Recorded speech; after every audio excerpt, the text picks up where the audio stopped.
जय माता दी मित्रों और सखियों। आओ आज हम सुनते हैं चातुर्मास व्रत नियम कथा।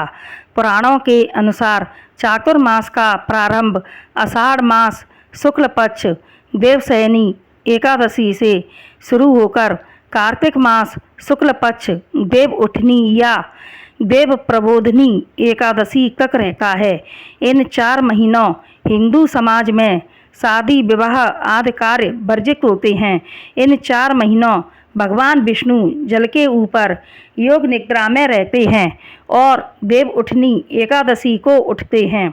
भगवान गुणातीत हैं, तीनों गुण उनके अधीन रहते हैं। भगवान की नींद को योग निद्रा कहते हैं। भगवान की चेतना सदैव जागृत रहती है।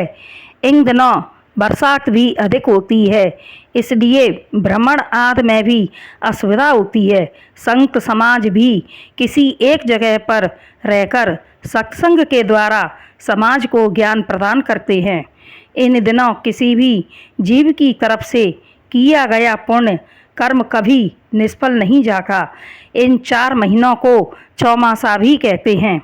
चातुर्मास में विशेष रूप से भगवान की भक्ति, ध्यान, जप, तप, पूजा पाठ, पुराणों का श्रवण, प्रवचन आदि का लाभ लेना चाहिए।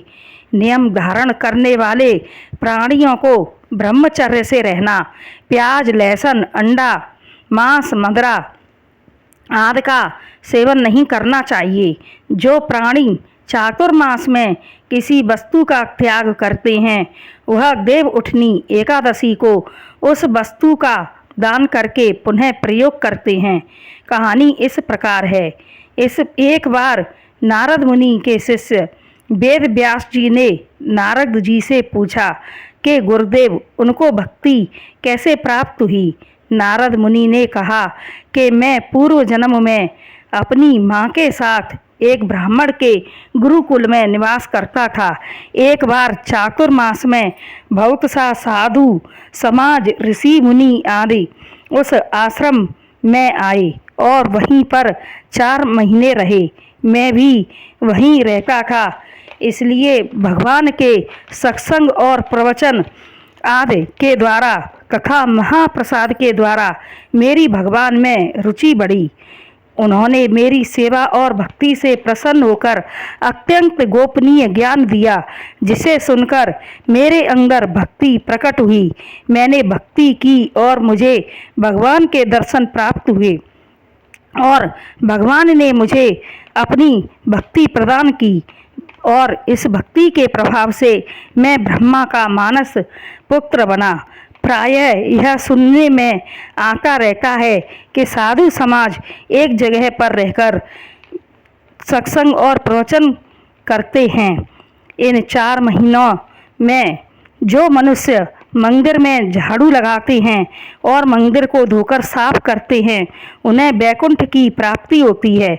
जो मनुष्य भगवान का दूध, दही, घी, शक्कर, शहद आदि के द्वारा भगवान का अभिषेक करते हैं, वह अत्यंत पुण्य के भागी होते हैं। जो धूप, दीप, फल, फूल आदि के द्वारा भगवान की पूजा करते हैं, वह व्यक्ति धन, धान्य, पुत्र, पौत्रादि से युक्त होकर अक्षय पुण्य के भागी होते हैं और वह स्वर्ग लोक में निवास करते हैं। जो भगवान के मंदिर की परिक्रमा करते हैं, वह मनुष्य हंस विमान में आरूढ़ होते हैं। इन दिनों अन्न का दान करने का भी विशेष महत्व है। जो मनुष्य तिली का दान करते हैं, वह मनसा वाचा कर्मणा सभी पापों से मुक्त होते हैं। जो भगवान को श्रवण, गायन आदि के द्वारा भगवान को संतुष्ट करते हैं, उन्हें गंधर्व लोक की प्राप्ति होती है। जो गुण का त्याग करते हैं, उन्हें पुत्र पौत्र की प्राप्ति होती है। इन 4 महीनों में किसी की बुराई, चुगली आदि न करें। इन 4 महीनों पाचन शक्ति कमज़ोर हो जाती है, इसलिए इन दिनों व्रत रखना श्रेष्ठ है।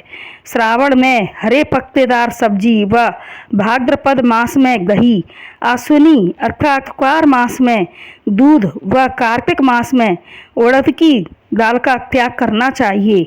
यूं तो चातुर्मास के नियम बहुत हैं, फिर भी भगवान के गुणों का कीर्तन व भगवान की कथाओं का श्रवण व गुरु मंत्र का अधिक से अधिक जप करना चाहिए और चातुर्मास का पालन करना चाहिए। संत नारद जैसी भक्ति की कामना प्रभु से करें। नारद जी कहते हैं कि इन्हीं नियमों से मैं दासी पुत्र से देवर्षि नारद बना। तो मित्रों और सखियों, मेरी यह कहानी अगर पसंद आई हो तो चैनल को लाइक, शेयर व सब्सक्राइब करें।